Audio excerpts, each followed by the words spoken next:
उपलब्धि भी नहीं है। ये देश के एस्पिरेशन हम हर कि हायर एजुकेशन के हर पहल मेरा आप सभी से इस नीति का शॉर्ट किया है। जीडीपी के 6% सादर प्रणाम है। चूँकि समय भी काफ़ी पाबंदी है, इसमें 3 मिनट का समय देश के आज़ाद होने के बाद का ये तीसरा मौका है जब इस पर हम लोग चर्चा कर रहे हैं, और 30-34 वर्षों में, और 3 मिनटों में कैसी बातें रखेंगे थोड़ा सा दिक्कत है। थोड़ा समय हो सकता है कि 2-4-5 मिनट में अधिक लूँ, क्षमा चाहूँगा इसके लिए। महामहिम राष्ट्रपति महोदय जी, ये नई शिक्षा नीति पर जो आज चर्चा हम कर रहे हैं, ये इसके लिए तो मैं सर्वप्रथम केंद्र सरकार को बधाई देता हूँ, चूँकि इसके सबसे महत्वपूर्ण कड़ी ये है कि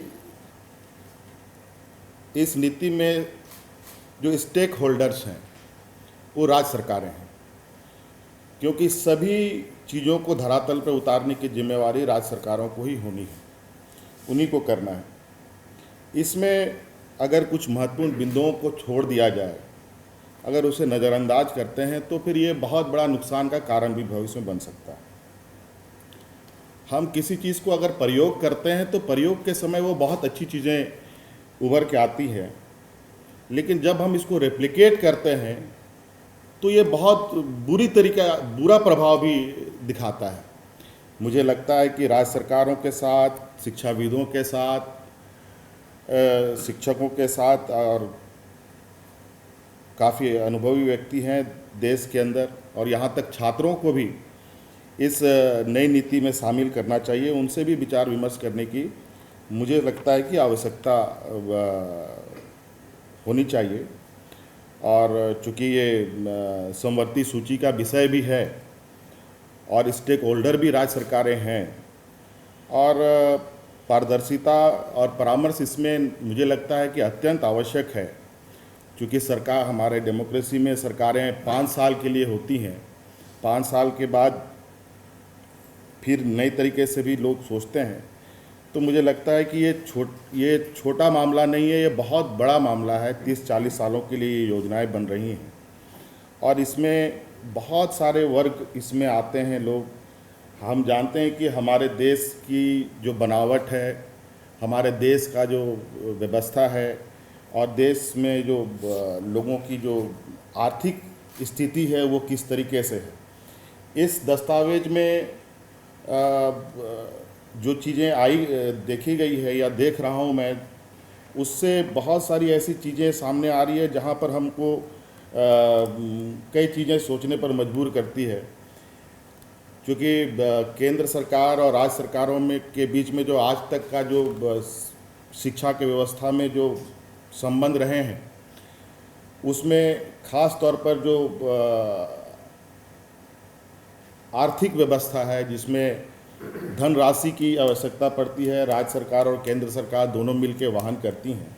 मौजूदा स्थिति में जिस तरीके से स्थिति बनी है, केंद्र सरकार और राज्य सरकारों के बीच में जो समन्वय बना, पहले 75-25 का रेशियो होता था, फिर बाद में के वो जल करके राज्य सरकारों पर बोझ बढ़ने लगा, और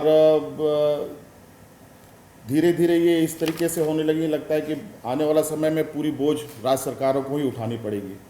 इसमें इतने बड़े रिफॉर्म्स में किस तरीके से राज्य सरकार और केंद्र सरकार की हिस्सेदारी होगी, ये स्पष्टता नहीं है, ये स्पष्ट होना चाहिए था।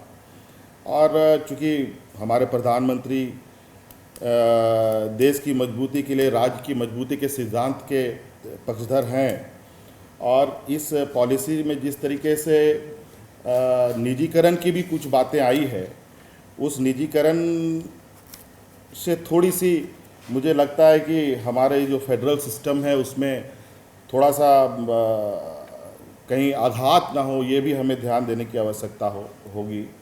क्योंकि बहुत सारी ऐसी चीज़ें हैं जहाँ ये जो हमारे बिहार, झारखंड, उड़ीसा और बंगाल जैसे राज्यों के लिए जो इसकी भौगोलिक संरचना कुछ इस तरीके से है, जहाँ पर इस तरीके की कार्य योजनाओं को लागू शायद हम करने में बहुत हमें कठिनाइयाँ होंगी, क्योंकि प्राइवेट संस्थाएं जंगलों में आके नहीं लगाएंगी।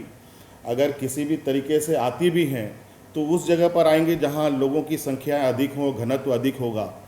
और जिस तरीके से इस पॉलिसी में मल्टी डिसिप्लिनरी सब्जेक्टों के विषय में भी कहा गया है, डिस्ट्रिक्ट लेवल में भी खोलने की बात कही गई है, वो किस तरीके से होगा ये भी एक बहुत बड़ी चुनौती है। क्योंकि अभी हमारे पास शिक्षकों का जो अभाव है, जिस तरीके से कहा जाए कि अभी हम लोगों ने शिक्षा व्यवस्था को जिस तरीके से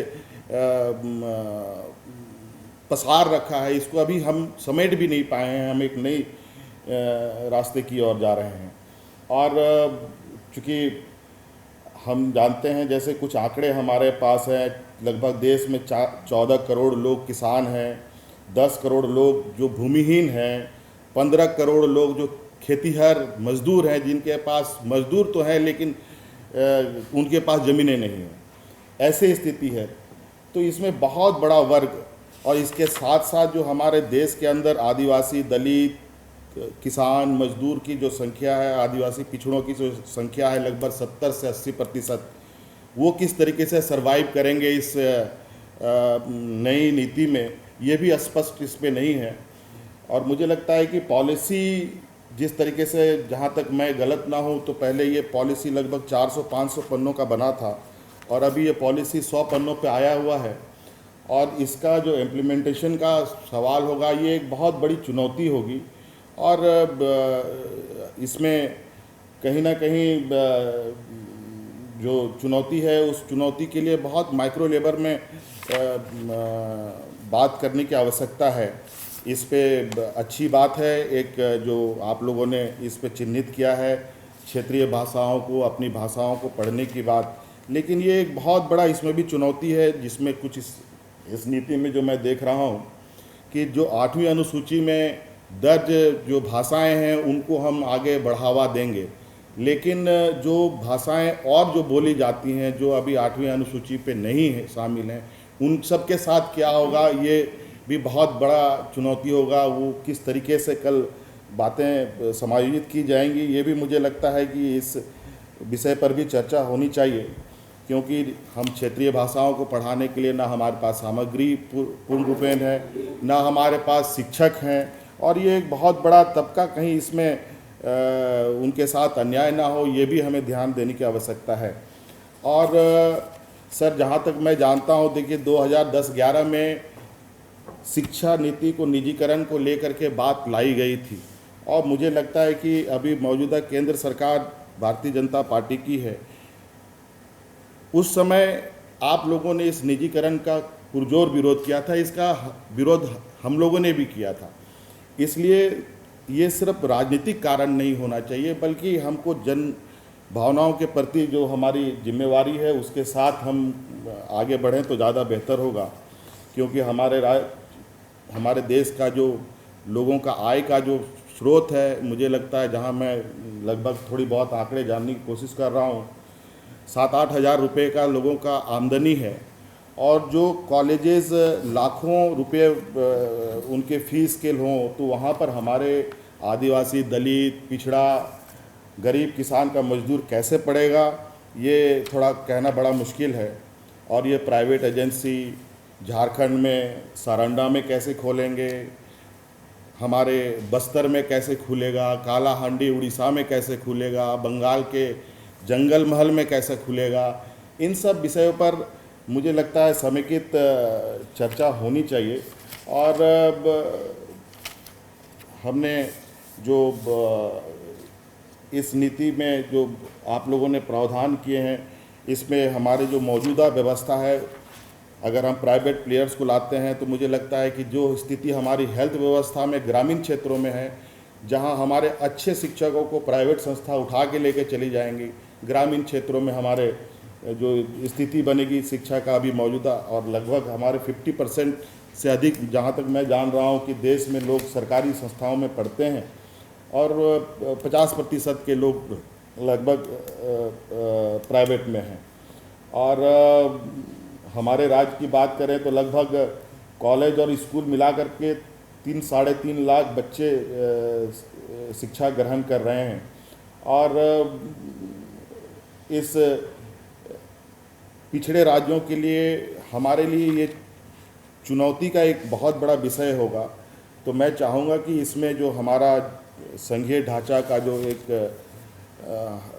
व्यवस्था है, इसके प्रति हम सजगता के साथ अपनी लोगों को कॉन्फिडेंस मिले और हमारी जो सुझाव हैं उन सुझावों को थोड़ा गंभीरता से लिया जाए। हमारी आर्थिक जो व्यवस्था है, वैसे भी आज के दिन में अर्थव्यवस्था का धन संग्रह की सारी जिम्मेवारी केंद्र सरकार के ऊपर है। लगभग अधिकतर धन संग्रह का कार्य केंद्र सरकार करती हैं। इसमें राज्य सरकार से के साथ कैसे समन्वय बनेगा, क्योंकि हमारे पास बहुत लिमिटेड रिसोर्स हैं धन संग्रह करने के लिए। और इसमें ज़रूर एक काम मुझे लगता है कि इसके साथ साथ होना चाहिए, जो मुझे इसमें नहीं दिख रहा है, क्योंकि पढ़ाई का सीधा संबंध रोजगार से है। अगर बच्चों को पढ़ाई में रोजगार की अगर ये नहीं दिखेगी, आखिर वो इस शिक्षा को किस तरीके से ग्रहण करेंगे, किस तरीके से ज़्यादा समय दे पाएंगे। हालांकि इसमें ये कुछ चीज़ें दी गई है कि जो इस वोकेशनल कोर्सेज़ का भी जिक्र है, लेकिन जब बच्चों को उसमें अपने रोज़गार की ये नहीं नज़र आएंगे तो मुझे नहीं लगता है कि बहुत ज़्यादा समय दे पाएंगे, क्योंकि गरीब मजदूर किसानों का सर्वप्रथम रोज़गार प्राथमिकता होती है। और इसलिए इस ये में रोज़गार भी साथ साथ में चलता तो मुझे लगता कि एक अच्छा संकेत होता, क्योंकि जिस तरीके से अब जो नीति आ रही है, हमें ये बात भी स्पष्ट करना होगा, जो मौजूदा हालात है, जो मैं समझ पा रहा हूँ, बच्चे शिक्षा ग्रहण करते हैं सरकारी नौकरियों के लिए, रोजगार के लिए, और इस नीति में बच्चे को किस ओर जाना है ये भी कुछ स्पष्ट इसमें होना चाहिए था, जो इसमें कमी दिखी है।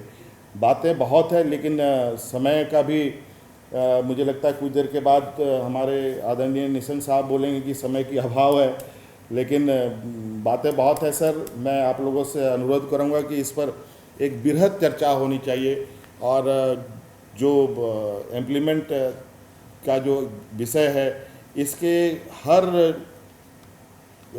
कड़ी को हमें ध्यान रखना होगा, क्योंकि मैंने पहले भी कहा कि जो हम प्रयोग करते हैं, प्रयोग के समय चीज़ें अच्छी रिजल्ट लेके आती है।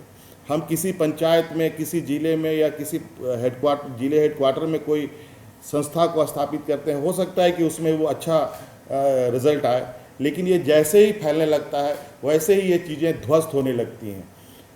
वही हालत आज के दिन में हमारे व्यवस्था की हुई पड़ी है। हम बच्चों को ICDS के माध्यम से भी शिक्षा ग्रहण करने की बात करते हैं, लेकिन आज ICDS में बच्चों की पढ़ाई को लेकर क्या स्थिति है वो भी मतलब अब मेरा ये कहना है कि अभी मौजूदा चल रही व्यवस्था और नई व्यवस्था की परिकल्पना जो हम कर रहे हैं, इसको भी एक साथ साथ में देखने की आवश्यकता है। और मुझे लगता है कि इसको लागू करने से पहले हमारी मौजूदा व्यवस्था में सर